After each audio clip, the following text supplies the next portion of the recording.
l'église n'est pas une personne, c'est un corps. Je ferme la parenthèse. Quelqu'un va aller méditer là-dessus. C'est possible. Psaume 82, verset 5, la version d'Arby, parce que la version d'Arby dit quelque chose que j'apprécie énormément.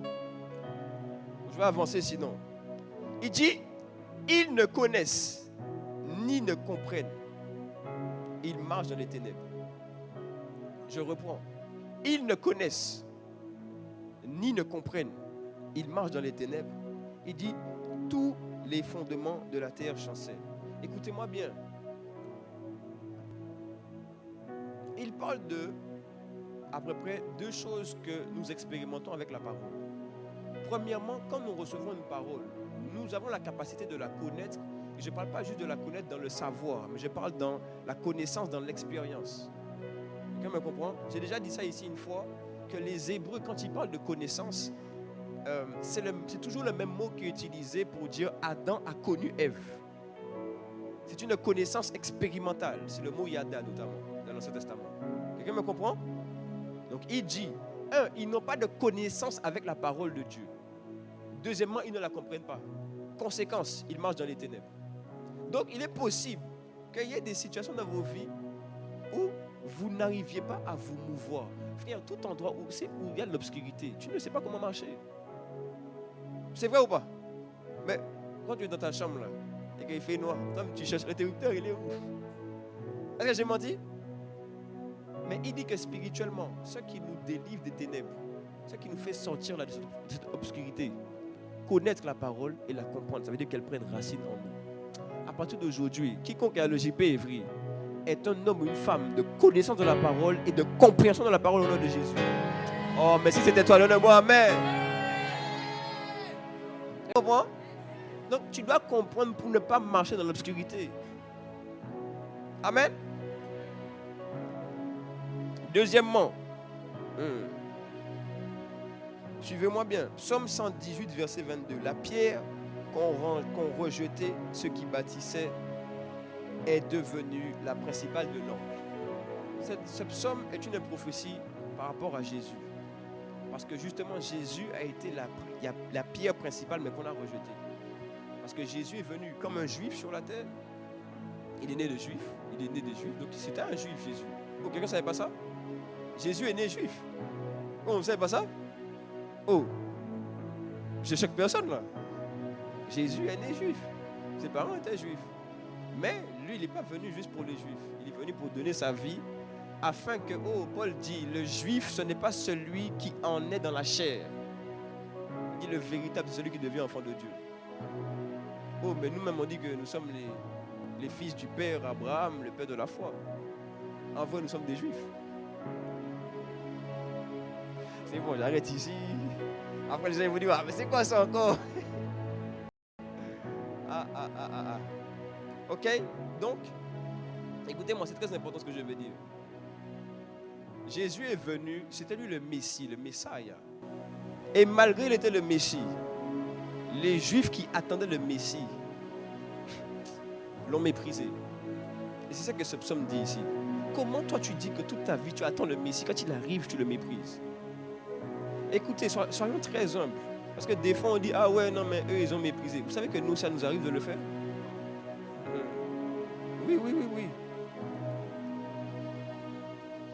Vous savez pourquoi? Parce que les Juifs attendaient les choses d'une certaine manière.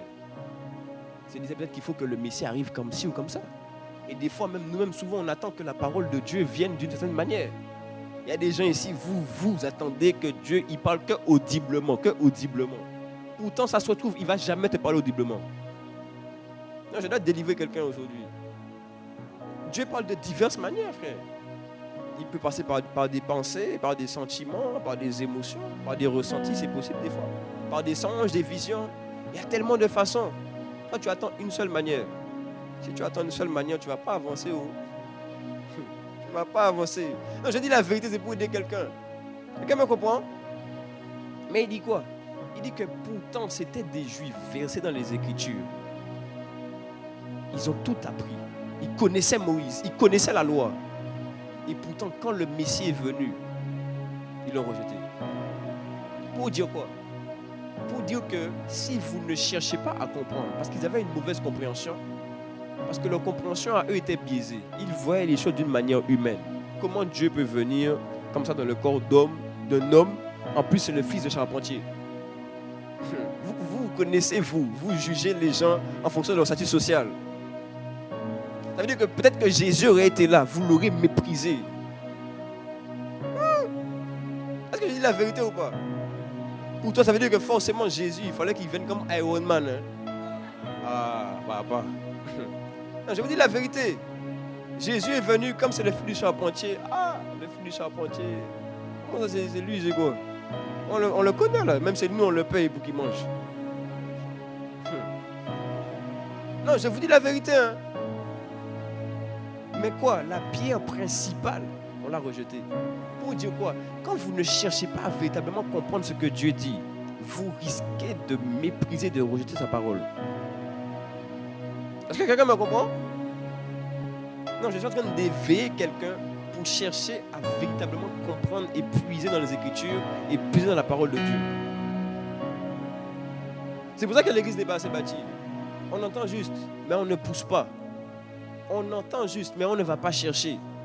Comme je dis, et je l'ai répété, je donne mon témoignage, ce qui m'a moi le plus aidé, c'est qu'à chaque fois je cherchais à aller comprendre, je rentrais chez moi, l'apôtre il a donné un verset, je rentre, je le lis, je le relis, je le relis, je le relis.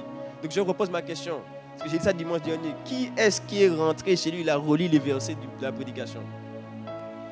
Je n'attends pas des réponses. Quelqu'un me comprend? Donnez-moi amen, tu me comprends? Non, je suis en train de t'éveiller pour que tu puisses véritablement chercher à comprendre. Amen. Troisième point de pourquoi tu dois aussi chercher à comprendre.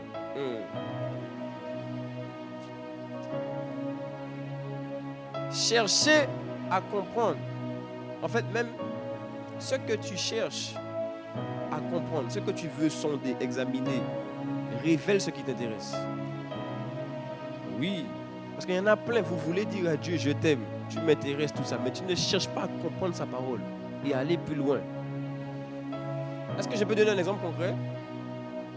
Quand tu racontes ton histoire à ton ami, toi tu racontes plein de choses, tu racontes tout, tu lui racontes, tu lui parles, tu lui dis, j'ai vécu ci et ça. Quand elle ne te pose pas de questions, tu es frustré. Est-ce que j'ai menti? Pourquoi? Tu vas dire, mais comment tu ne t'intéresses pas à moi, à mon histoire, tu n'as pas besoin de questions pour essayer de comprendre. Oh, mais pourquoi pas Dieu alors? Il y a des hochements de tête. Les hochements de tête, ça sent la délivrance. Est-ce que quelqu'un est délivré aujourd'hui? Hein? Vous voyez? Quand tu cherches à comprendre la parole et les Écritures, tu es en train de montrer à Dieu que tu veux aller plus loin avec lui. Est-ce que je parle à quelqu'un qui veut aller plus loin avec Dieu? Est-ce que je parle à quelqu'un qui veut vivre plus de Dieu? Donc je prie par la grâce de Dieu. De la même manière que Jésus a prié pour les disciples, afin qu'ils puissent comprendre les Écritures. Si tu as le désir de comprendre les Écritures, maintenant je prie que le Seigneur te relâche sur toi la grâce de comprendre en profondeur les révélations, la parole et la vie qui sort des Écritures au nom de Jésus. Oh, donnez-moi amen si c'est toi. Amen. C'est good? Oui, moi j'ai compris. On va enseigner simplement, mais il faut que les gens comprennent. On a assez que les gens viennent, ils ne changent pas. Amen. Donc mon premier point, c'est que tu dois chercher à comprendre. Cherche à comprendre. Il y a tellement d'enjeux quand tu ne cherches pas à comprendre les Écritures. Ça peut être délicat. Amen. Maintenant, j'ai un deuxième point. On rentre dans mon deuxième volet. Le deuxième volet, c'est que quand tu reçois la parole, tu dois chercher à obéir. Je répète, quand tu reçois la parole, tu dois chercher à... Je n'ai pas entendu. Quand tu reçois la parole, tu dois chercher à obéir. Oui. Et je vous explique pourquoi je mets même ça tout juste après. Parce que le fait même de chercher à comprendre n'est pas une raison pour ne pas obéir. Je vais expliquer pourquoi je dis ça. Parce qu'il y a des gens, vous dites à Dieu des fois, comme je ne comprends pas, je n'obéis pas. Ou bien votre obéissance est conditionnée à votre niveau de compréhension. Écoutez-moi, même si vous devez chercher à comprendre, ça ne change pas que vous devez obéir. Je répète, même si tu dois chercher à comprendre la parole, tu dois quand même obéir. Est-ce que quelqu'un me comprend? Ça me permet de pouvoir équilibrer le tout.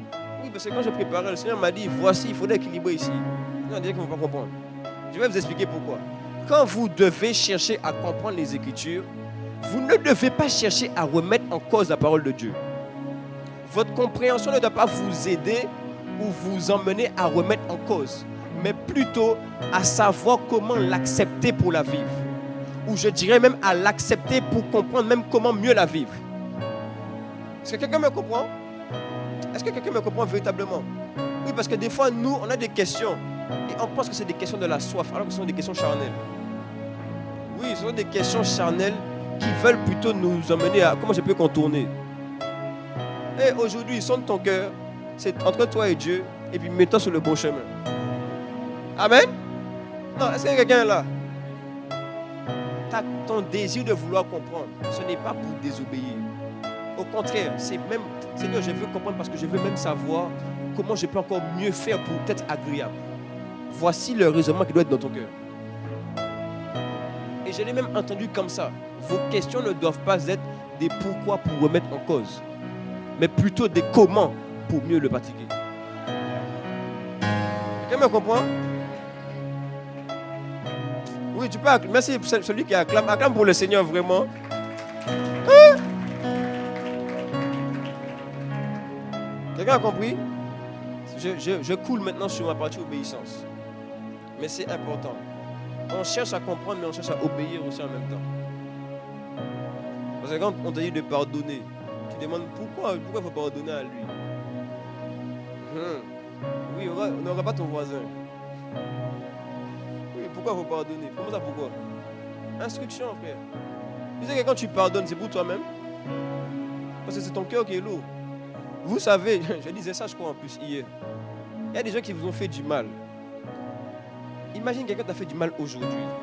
Tu sais que s'il meurt demain, et il ne te présente pas ses excuses, tu vas faire comment? Tu vas arrêter de vivre? Non, parce que toi, tu vas dire, non, mais il faut qu'il s'excuse. Il faut qu'il présente ses excuses. Et s'il meurt demain, tu fais comment, frère? Tu vous poses la question, mais si le gars il meurt demain, tu fais quoi? Du coup, tu vas vivre toute ta vie avec de la haine, de la rancœur dans le cœur. Mais tu t'emprisonnes toi-même. C'est pourquoi le pardon, c'est pour toi, c'est pas pour les autres. Je vous dis, c'est dis-moi vérité. Non, quelqu'un n'a pas entendu, dis vérité. Quelqu'un m'a compris? Le pardon là, c'est pour toi. Donc quand on dit d'obéir, c'est pour toi-même. Donne le bon amen. J'aime ça. Est-ce qu'on peut aller sur Romains 6, verset 15 à 18? Et le temps passe, hein?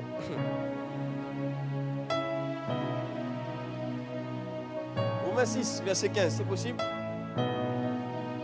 Je demande à tout le monde d'être concentré. Parce qu'il y a quelqu'un, même si j'ai parlé d'obéissance là, il faut que tu lises ça pour que ça puisse rentrer dans ta tête. Romains 6, verset 15. Quoi donc? Pécherions-nous parce que nous sommes non sous la loi mais sous la grâce? Loin de là.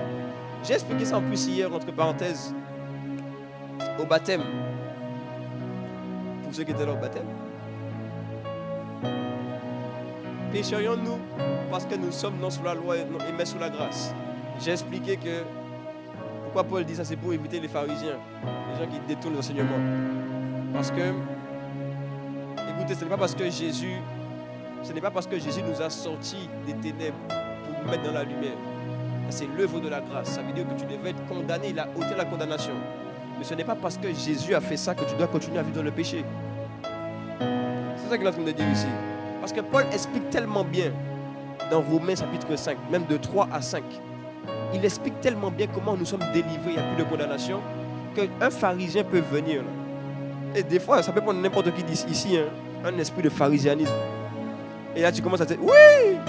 Mais c'est pour ça qu'il y a dans des églises, on dit, ah oui, mais tu sais, non, mais oh, Jésus t'a pardonné. Hein. Maintenant, tu peux faire ce que tu veux. Ah bon? Pourtant, on dit Jésus, c'est le sauveur, mais aussi le Seigneur. On va avancer. Loin de là, verset 16. Satan a péché.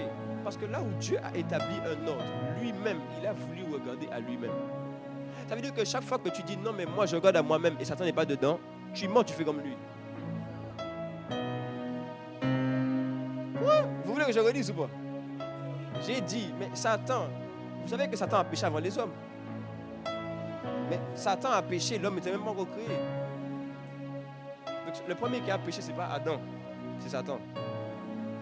Mais Satan est venu, il a reproduit, il a parlé dans les oreilles d'Adam et Ève pour refaire le même système que lui-même il a vécu. C'est pourquoi toutefois que les hommes pensent que oui, moi je peux vivre sans Dieu. Ou bien même aux petites choses. Vous savez, il y a des fois on dit, non mais ça c'est pas grave. Hein. C'est petit, si je n'obéis pas, c'est pas grave. Dieu il voit au cœur. Mensonge. J'ai dit mensonge, frère. Comment tu dis Dieu voit au cœur? Dieu voit au cœur de quoi? Oui, Dieu voit au cœur.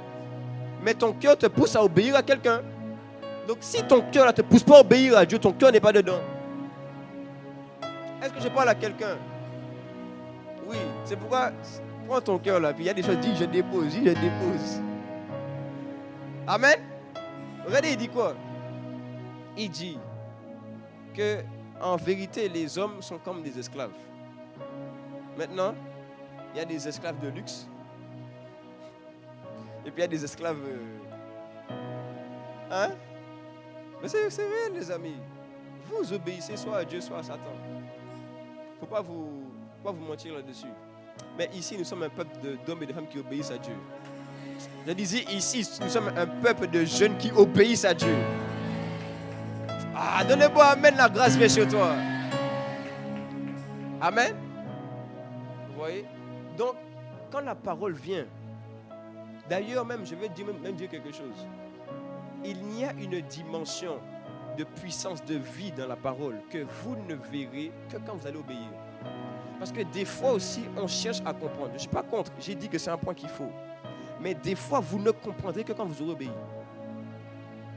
Oui, parce que quand Dieu fait ça, c'est aussi pour vous tester. Pour prouver qu'il n'y a rien et aucune situation ou circonstance, aucun élément qui va conditionner votre obéissance.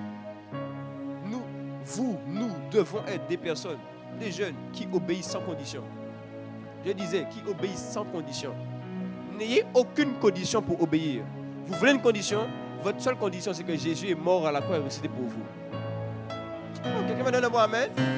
Ta seule condition pour obéir, elle est déjà là.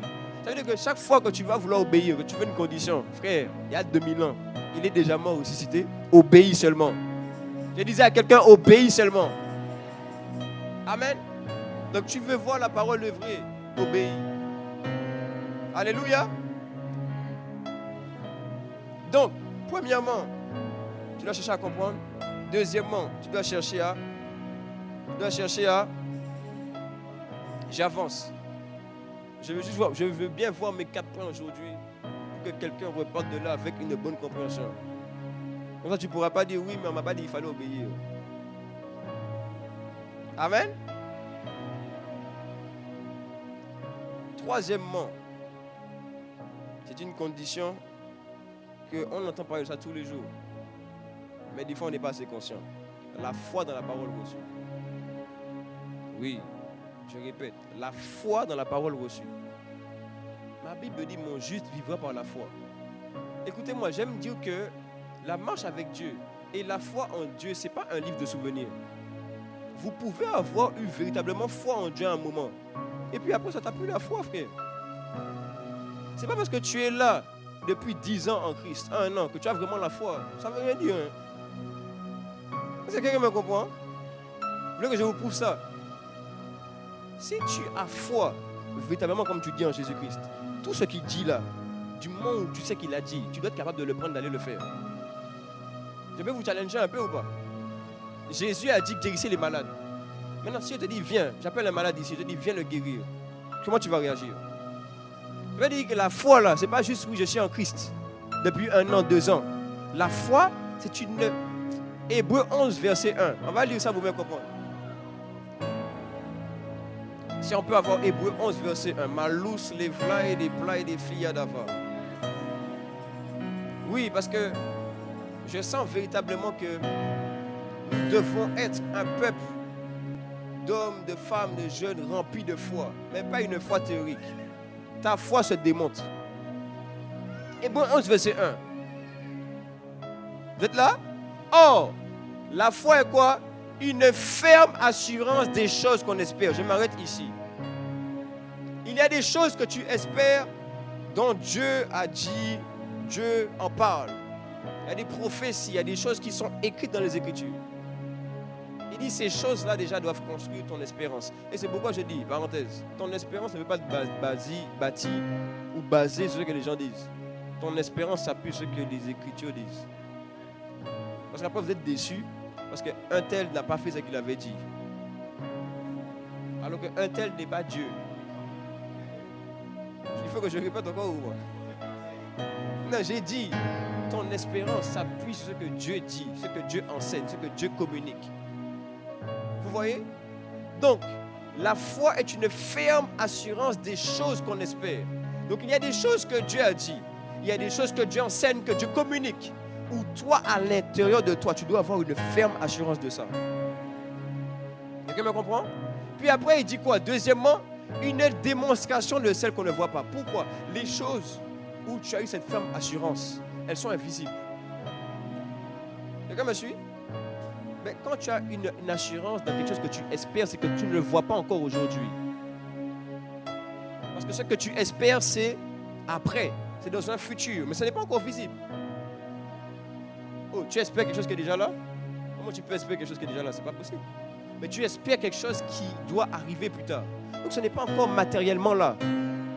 Mais il dit quoi? Il dit que ta foi doit t'emmener à démontrer ces choses spirituelles que tu ne vois pas. C'est pourquoi je reprends mon exemple. Jésus a dit guérissez les malades. Je dis à un malade, lève-toi. Je prends quelqu'un au hasard, je dis viens, va la guérir. Comment tu réagis? Oh, question ou pas question? Non, quand il y a une question, il faut deux questions. On est d'accord? La foi, c'est pas je suis en Christ. La foi se construit, se bâtit en s'appuyant sur la parole. Romains 10, 17. Or, la foi vient de ce qu'on entend vient de la parole de Christ. Et j'ai dit que c'est la parole qui vous est adressée. Donc, ayez la foi.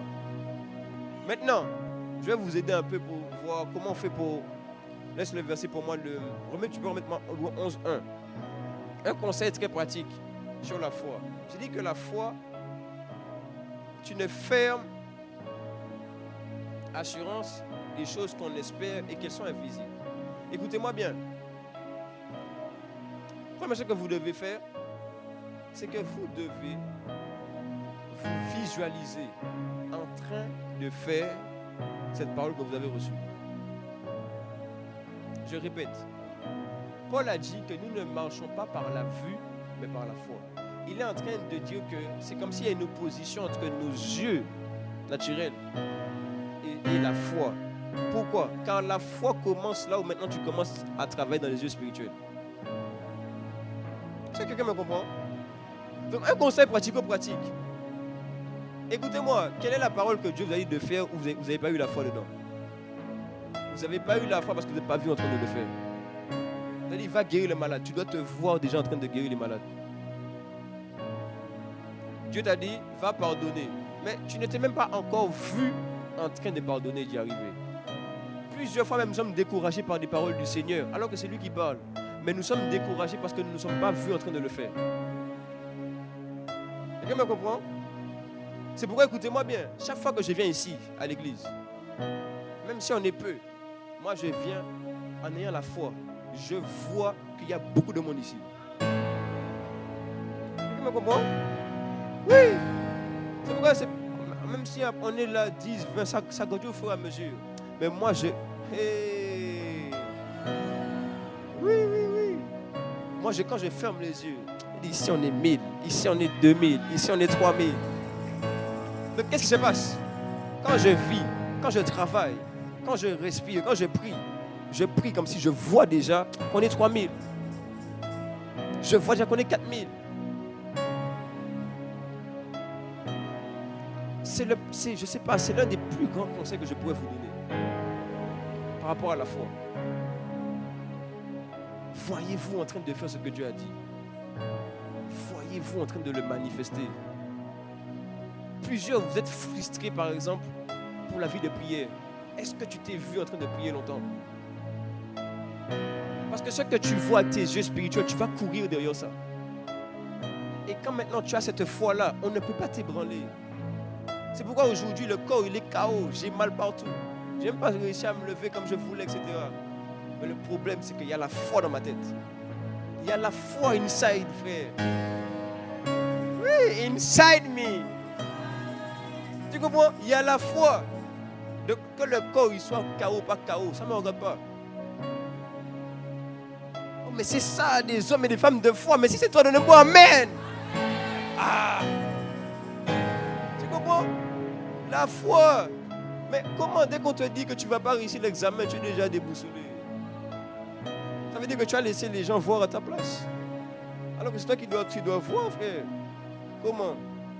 Écoutez-moi bien. Il n'y a aucune chose. Si Dieu ne me dit pas, je ne me vois pas en train de le faire. Vous comprenez? On ne parle pas de capacité. On parle de se voir comme ce que Dieu a dit. Vous savez pourquoi? Dans la parole que Dieu envoie, il y a sa capacité à lui. C'est pourquoi même des fois vous dites, et la capacité? Vous posez des questions où il n'y a pas de réponse. Vous savez pourquoi il n'y a pas de réponse? Parce que Dieu a déjà répondu au préalable. Jean 1, verset 1. Au commencement était la parole était Dieu. Il t'a déjà dit que quand tu reçois la parole, tu reçois Dieu. Tu veux quoi de plus? Mais je vais vous poser la question, vous voulez quoi de plus? Dans une parole qui vient de Dieu, qui vous envoie, il vous envoie lui-même. Alors comment tu peux ne pas avoir la foi? Tiens! Quelqu'un me comprend? Est-ce que la foi de quelqu'un est un peu... Donc maintenant, on va faire le test, non? On va aller guérir les malades, non? Ayamazin Takuyama.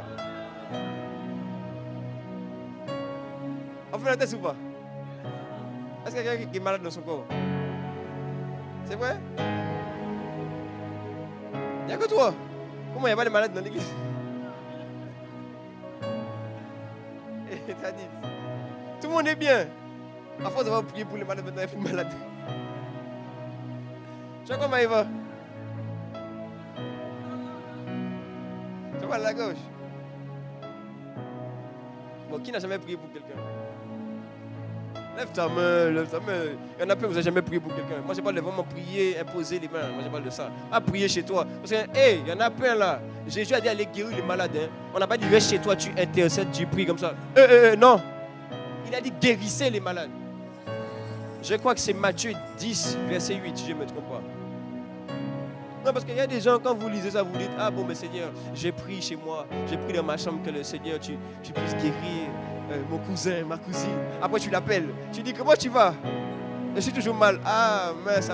Et du coup, tu retournes. Non, il n'a pas dit ça. Il a dit, guérissez les malades. Ça veut dire, ton cousin, tu lui dis, on se voit quand? Oui. Tu dis, cousin, on se voit quand? Et tu dis, comme, là tu arrives en prière, tu dis, la course qui a un amas, attends. Parce que tu vas tuer, ça va bien. Il dit, attends. Tu sais que Jésus guérit les corps malades. Oh, c'est ça. Tu as trouvé? Oh, yes. Écoutez, non. Parce que je vous ai dit, quand Jésus parle, il y a toujours des pharisiens. C'est pourquoi il faut chasser la pensée de pharisaïsme en toi. Écoutez-moi, ceux qui croient ici, il faut le dire à haute voix. Ceux qui croient ici, non, dis plus fort. Ceux qui croient ici, d'accord, c'est Jésus qui parle. Il a dit guérir, il n'a pas dit prier. Donc quand tu vois un malade, tu dois le guérir. Je vous ai dit, la foi, ce n'est pas pareil pour tout le monde. La foi, ce n'est pas histoire de ton passé depuis quand tu es dans Christ. Ça n'a rien à voir. Bon, qui n'a jamais prié pour un malade ici? Levez vos mains. Levez vos mains. Hein? Comment? Toi, la veste bleue. Viens, comme. Tu n'as jamais prié pour quelqu'un. Allez, viens. Tu as déjà prié pour quelqu'un? Jamais. C'est vrai. Maïva, tu as quoi? Tu as mal à la gorge. Comme Maïva, va prier pour toi. Hein? Alors, il faut guérir les malades. Bon. Du coup, tu mets ta main sur la gorge. Non, toi, mets ta main sur la gorge. Toi, mets ta main là-dessus. Ok? On a dit quoi? On n'a pas dit prier. Tu m'as entendu?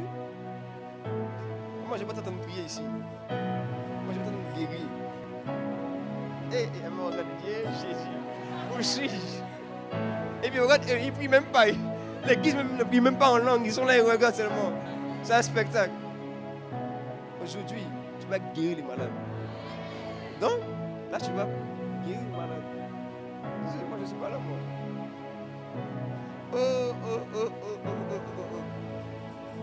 Ah, mais il faut poser les mains, il faut guérir les malades. Moi, je ne suis pas là, moi. C'est toi, fais ton travail.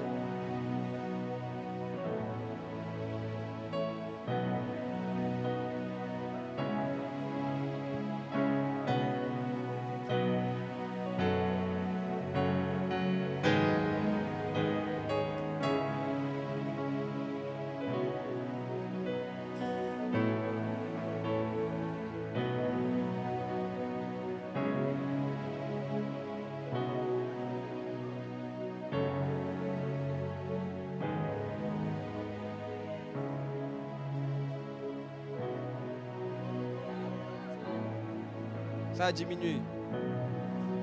Tu sais pourquoi? Tu as prié. On a dit de guérir. Remets ta main. Là maintenant tu guéris. Tu dis tu es guéri maintenant au nom de Jésus. Voilà, tu mets ta main ici. Tu dis tu es guéri maintenant au nom de Jésus. Amen. Il faut aider, faire des mouvements de cours.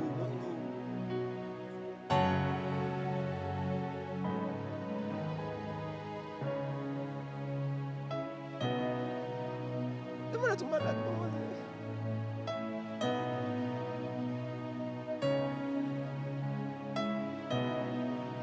Un tout petit peu. Bon, voilà, finalise maintenant.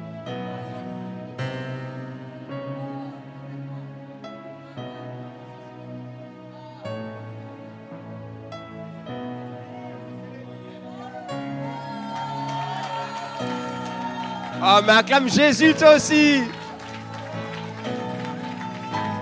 Hein? Comment ça va? J'ai mal à la gauche. Vous voyez? Les pharisiens qui veulent prier là. Gloire à Dieu. C'est moi, je peux rentrer à ta place? Bon, est-ce qu'on peut acclamer Jésus pour notre sœur? Hein? Waouh! À partir d'aujourd'hui, tout le monde va guérir le malade au nom de Jésus. Écoutez-moi bien. Je peux choquer quelqu'un ici. Il a dit ressusciter les morts. Tu vois, tu n'es pas debout. Tu n'es pas debout. Ça veut dire que tu n'as pas saisi. Il a dit ressusciter les morts. Où sont les morts, frère? Qu'on puisse faire lever 2-3 morts ici. Attends, je vous ai dit, il faut tuer le pharisianisme. C'est Jésus qui parle. C'est pourquoi si quelqu'un veut me dire, c'est pas la Bible. Matthieu 10, verset 8, ouvre ta Bible premièrement. Deuxièmement, va lire Matthieu 10, tu vois que c'est Jésus qui parle, c'est pas moi qui parle. Il a dit 1, guérissez. 2, ressuscitez les morts. Alors il y a quoi? Amenez-moi un mort. Aïe, aïe, aïe. Comment? Frère. Mais, écoutez, mais moi-même je cherche des situations comme ça là. Pour voir si à la foi vraiment. Il faut qu'on se teste un peu. Sommes-nous de Jésus-Christ ou non? Écoute-moi, d'où viens-tu? Est-ce que tu es de Jésus ou pas? D'ailleurs, est-ce qu'il n'y a pas quelqu'un ici qui avait fait un songe ou un rêve comme s'il se retrouvait dans un cimetière? Genre en face d'une pierre tombale. Oh, si tu lèves ta main, rapidement. Il n'y a pas quelqu'un qui a fait ça? Comme un rêve où tu te retrouves dans un cimetière avec au face d'une pierre tombale. Oh, allez, rapidement, c'est qui? Personne? C'est qui lève la main? Hein? C'est qui? C'est toi? Mais depuis tout à l'heure, lève ta main. Excusez-moi, j'ouvre la parenthèse, le Seigneur m'a rappelé ça. Non, parce qu'en fait, cette semaine, avant le culte, j'ai vu, le Seigneur me montrait quelqu'un qui a fait un rêve où il était, en fait, comme ça, debout, et puis il y a la pierre tombale en face. C'est ça, non, vous dites? Et puis il y a la pierre tombale comme ça, là. Et puis même sous la pierre tombale, il y a comme aussi une croix.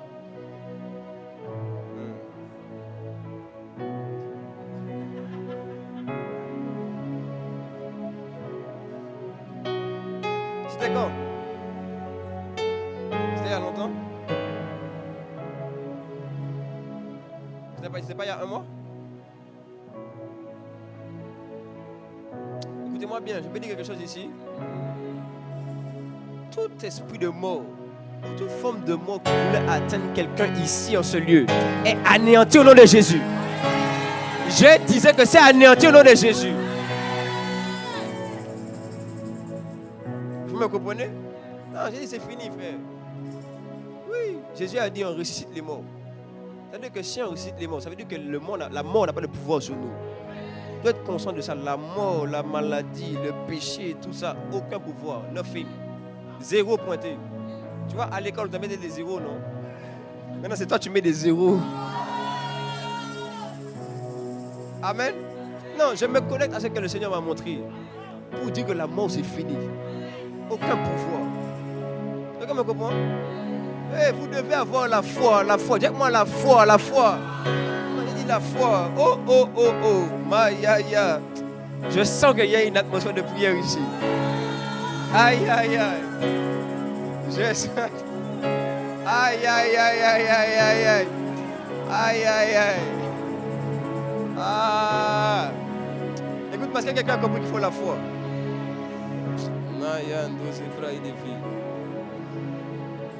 Écoute-moi, je finis avec le dernier point après on va prier. Est-ce que quelqu'un veut de prier ou pas? Est-ce que quelqu'un veut plus de Dieu ou pas? Écoutez-moi, et je sais même pourquoi on va prier. Galates chapitre 1, verset 7.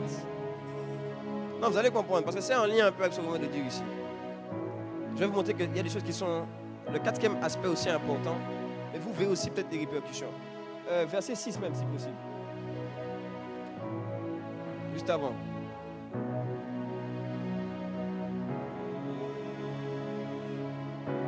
Aïe, aïe. Il y a quelqu'un qui va prier ici. Aïe. Écoutez, lisez-moi ça. Je m'étonne que vous vous détourniez si promptement de celui qui vous a appelé par la grâce de Christ pour passer à un autre évangile.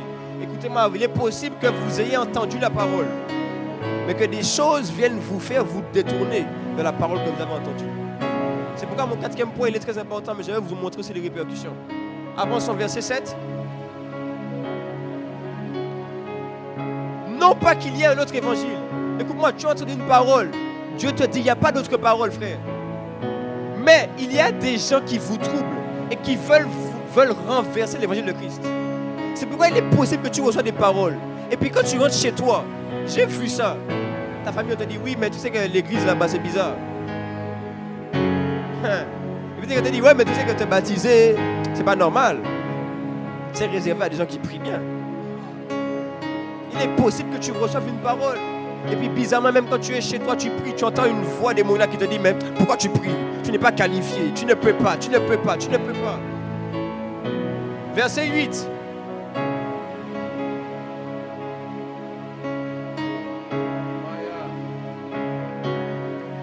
Mais quand nous-mêmes, quand un ange du ciel annoncerait un autre évangile que celui que nous avons prêché, qu'il soit anathème, ça veut dire qu'il soit maudit, ça veut dire que de mauvaises choses lui arrivent. Écoute-moi, tu ne peux pas avoir une attitude où tu as entendu, tu sais ce qui est la parole, et puis tu te laisses corrompre. Comme si tu es entre les deux. C'est pas possible, pas toi. Dis-moi, pas moi. Mais tu entends une parole qui t'édifie. Le Seigneur te parle et quelqu'un d'autre vient, il tombe. Et comme il dit, ton boucan. Mais qui est-il? Écoutez, regardez ce qui arrive à Galates. Je peux avancer? Galates chapitre 3 maintenant, verset 1. Ah, Holy Ghost. Galates 3, verset 1. Galates 3, verset 1. Regardez ce qui s'est passé, ce qui leur est arrivé. Ils ont entendu une parole que le Seigneur leur a donnée. Mais ils ont entendu autre chose qui sonne bizarre. Oh Galates, dépourvu de sens, qui vous a fasciné? D'autres versions disent qui vous a ensorcelé? Qui vous a ensorcelé?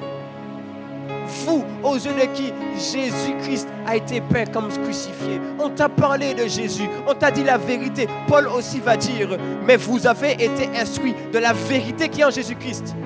Vérité qui vous a instruit à vous dépouiller, à retirer ce qui est de vous, à vous revêtir de sous-vêtements. Mais pourtant, vous êtes entre les deux. Pourquoi? On t'a donné la... Mais sois ferme. Sois décidé. Mais qui vous a ensorcelé? Qui vous a traumatisé? Qui vous a terrorisé? Qui vous a menti? Qui vous a menti? Galates 5, verset 7. Quelqu'un va lire Galates chez lui. Et puis regardez maintenant ce que Paul dit à Galates 5, 7 à 9. 5, verset 7. Qui vous a ensorcelé? Regardez ce qu'il dit.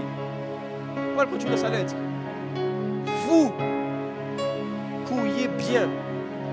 Qui vous a arrêté pour vous empêcher d'obéir à la vérité? Écoutez mon quatrième point, celui-ci. Vous voulez vivre la parole, expérimenter? Vous devez être attaché à la vérité. Vous devez être attaché à la vérité. Il ne doit pas avoir en vous de désir d'être accroché au mensonge, d'être accroché à la réalité. Vous devez vous attacher à la vérité qui est en Jésus-Christ. Pas de compromission, pas de corruption, une droiture totale. Sinon, vous allez vous faire ensorceler. Mais dis avec moi l'ensorcellement, la sorcellerie, le mensonge, la fascination. C'est fini dans ma vie. J'ai dit c'est fini dans ma vie. Tu comprends? C'est pourquoi, écoutez-moi, je vais dire aussi quelque chose qui est très important. Parce que nous voulons être des fils, non?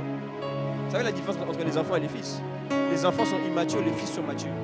Écoutez-moi, mais je vous dis quelque chose qui va vous délivrer. Ça va piquer un peu, mais je vous dis la vérité.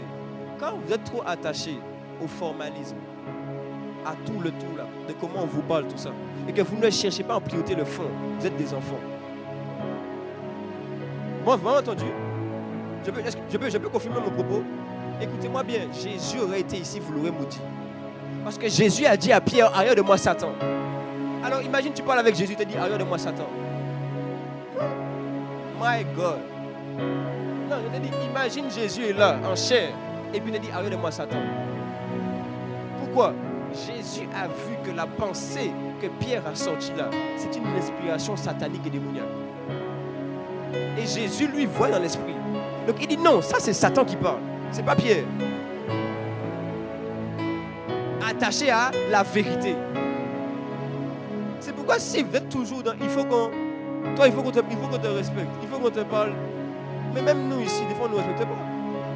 Pourtant on est respecté l'église, on fait le truc pour les gens des fois, frère. On n'est pas là pour ça. On veut la vérité qu'en Jésus-Christ. Quelqu'un me comprend? Il dit sinon la sorcellerie va entrer dans ton cœur. Après, il dit, mais comment ça la sorcellerie? Frère, la sorcellerie commence juste avec un détournement de cœur. Ce n'est pas d'abord les pratiques. Même la Bible dit que la jalousie, c'est le début de la sorcellerie. Donc quand tu commences à jalouser, tu commences à convoiter bizarrement. My God. Mais quand les gens vont chez les sorciers, c'est parce qu'ils ont tellement convoité, ça les a poussés à agir. Mais qu'est-ce qu'il y avait au début? La jalousie. Je voulais ci. Je voulais vivre ça. Pourquoi lui, là, j'ai pas? Père de ma famille. Non, mais c'est pas père. Sorcier de ma famille. Dans ma famille, tout le monde a des enfants, j'ai pas d'enfants. Tout le monde a un travail, j'ai pas de travail. Tu vas voir le sang. Mais c'est dans le cœur, frère. C'est pour ça qu'après ça, même dans vos rêves, ça devient bizarre. On va prier. Voici maintenant pourquoi nous allons prier. Parce qu'il y a des choses qui doivent s'arrêter.